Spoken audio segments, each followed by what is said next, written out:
Hey guys, welcome back in YouTube channel Nikku Chaudhary vlogs. मैं हूं नताशा। आज हम बात करने जा रहे हैं निक्कू सुमित के बारे में। दरअसल इनकी बेटी का कल जन्मदिन था, जो कि इन्होंने काफ़ी शालीन तरीके से बनाया है, लेकिन लोगों को वो भी चीज़ें रास नहीं आ रही है। आइए बात करते हैं इसके बारे में कुछ थोड़ी सी चीज़ें। देखिए, वो एक होते हैं फैंस, जो कि आपकी जो चीज़ें होती है उनको पसंद करते हैं, और जो चीज़ें उनको ना पसंद आए उनको क्लियर बोल देते हैं। एक होता है जबरा फैन या जिनको अंधभक्त बोला जाता है, जिनको आप कुछ भी करें ना, अगर नेगेटिव भी हो पर उनको समझ में नहीं आएगा कि वो हो नेगेटिव। एक होता है हेटर, जिनको आपको हेट करना होता है। लेकिन एक होता है महा हेटर, जो कि आपकी अच्छाई में भी आपको हेट दे देते हैं। तो इस तरीके की कैटेगरी उन लोगों में डिवाइड हो जाती है, जो कि आपके व्यूवर्स होते हैं, आपको देखने वाले होते हैं। और ये किसी एक सब्सक्राइबर की बात नहीं हो रही है, ये नॉर्मली लोगों की बात हो रही है, या फिर किसी एक ब्लॉगर की बात नहीं हो रही है। ये चीज़ें सबके साथ में होती है, चाहे उनका चैनल किसी भी कैटेगरी का हो। अब हम रिएक्शन वीडियो बनाते हैं, तो जिसके अगर सपोर्ट में वीडियो बना दी तो उनके जो फैंस हैं वो हमको पसंद करने लग जाएंगे। लेकिन अगर हम उन्हीं के बारे में कुछ आगे बोल देते हैं कि भाई ये चीज़ यहाँ पे इन्होंने गलत बोली है, तो वो लोग हमें ही हेट देने लग जाएंगे। या फिर जिनके बारे में हम रियलिटी बताते हैं, उनके कुछ ऐसे अंधभक्त होते हैं जो कि हमें ना सिर्फ हेट देंगे, बल्कि इतनी गंदी बातें वो बोलेंगे जो कि इंसान, मतलब एक नॉर्मल इंसान बोल ही नहीं सकता। शायद उनके अंदर उस वक्त कौन सा जानवर आ जाता है जो वो इस तरीके की बद्दुआएं या कुछ देते हैं। तो कुछ ऐसे भी लोग होते हैं जिनको अंधभक्त बोलते हैं, या फिर बोलते हैं कि वो पागल होते हैं। इससे ज़्यादा उनके लिए कुछ नहीं कहेंगे। उन कैटेगरी को हटा दीजिए, यहाँ पे हम उनकी बात नहीं करेंगे। अभी हम यहाँ बात करेंगे निक्कू सुमित के साथ में क्या हुआ है।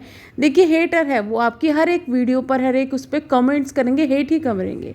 लेकिन क्या एक इंसान की बेटी का बर्थडे है, एक छोटी बच्ची का बर्थडे है, उसके बर्थडे के बनाने पर भी लोगों को प्रॉब्लम हो गई है। दरअसल मैंने उनके कमेंट सेक्शन जब देखा तो एक कमेंट मुझे ऐसा मिला जिसके बारे में काफ़ी चर्चा हो रही है कि नानी का अब नानी की याद नहीं आ रही है, चालू औरत, इस तरीके का कुछ कमेंट था, जो कि निक्कू ने पिन भी किया हुआ था।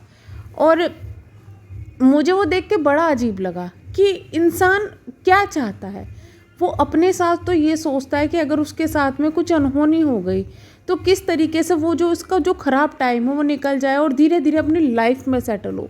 लेकिन हमेशा जब वही चीज़ें दूसरों के ऊपर आती है तो हमेशा ये सोचता है कि भाई ये इंसान दुख में ही डूबा रहे। जब उनकी नानी की डेथ हुई, जो दुख था वो सबको दिखाई दिया, उन्होंने शेयर भी करा।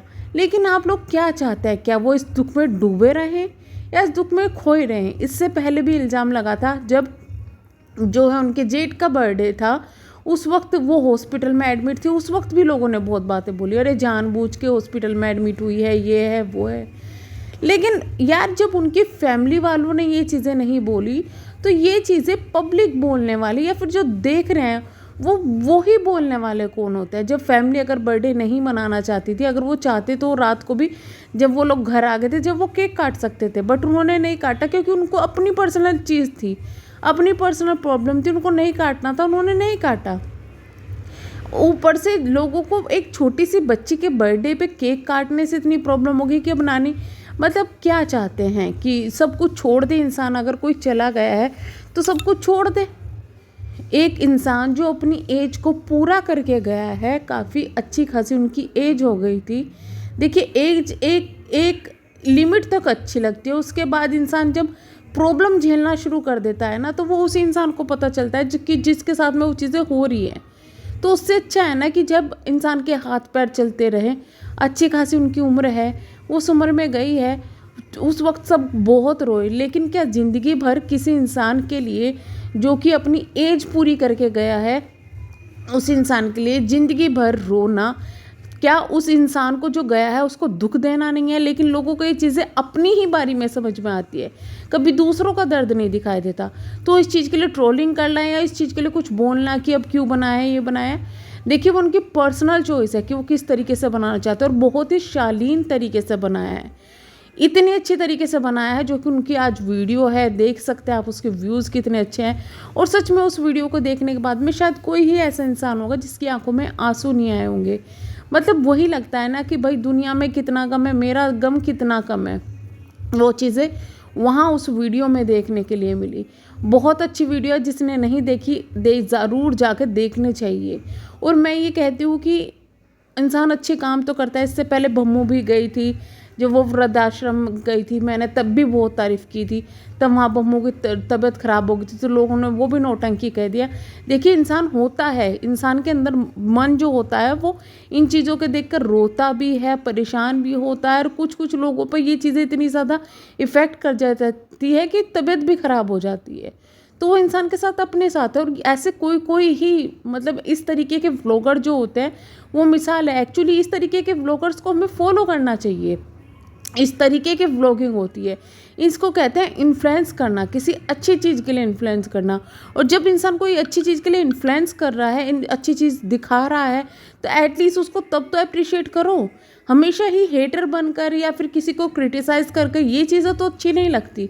ऊपर से एक और कमेंट देखा मैंने उनकी अभी की वीडियो में, जो आज वीडियो डाली हुई थी बर्थडे की, इतनी अच्छी वीडियो के नीचे भी एक हेट कमेंट कि भाई ये इसलिए दुखी है क्योंकि इसका बेटा नहीं है, और दूसरे के बेटे को देख के जलती है। इस तरीके से सबने देखा है कि वो कितना प्यार करते हैं उस लड़के को भी, भले ही उनके फैमिली में कितनी प्रॉब्लम चल रही है, बट उनके बच्चों के बीच में कभी वो चीज़ें नहीं आई है। बच्चों को हमेशा ही इतना प्यार मिलता है।